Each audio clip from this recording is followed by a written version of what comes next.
Si Maria ay mayroong isang tindahan.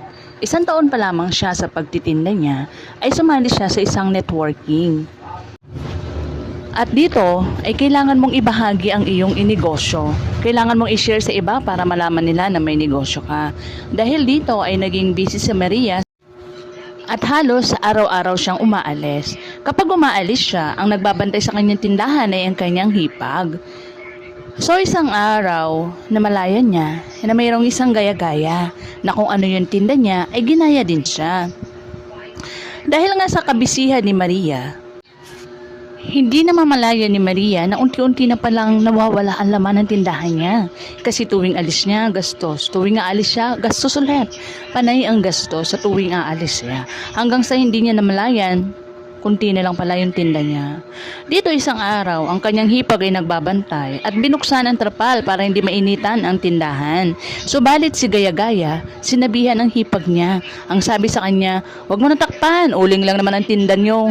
At dito, pagdating ng hapon, sinabi ni ito ng hipag niya kay Maria. Sinabi niya na, "Ate, sabi ng kapit tindahan natin, huwag ko na daw takpan yung tindahan mo kasi uling lang daw ang tinda mo."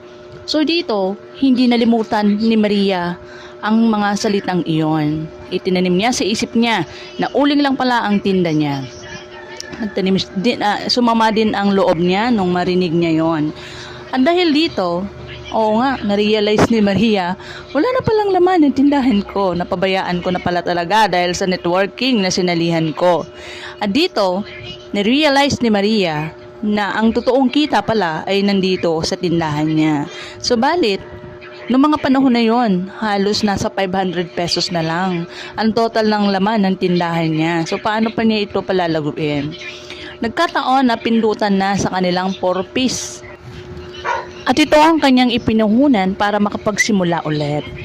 At dahil nakatatak sa isip niya na uling lang ang tinda niya, ang ginawa ni Maria, pinalago niya ang kanyang tindahan.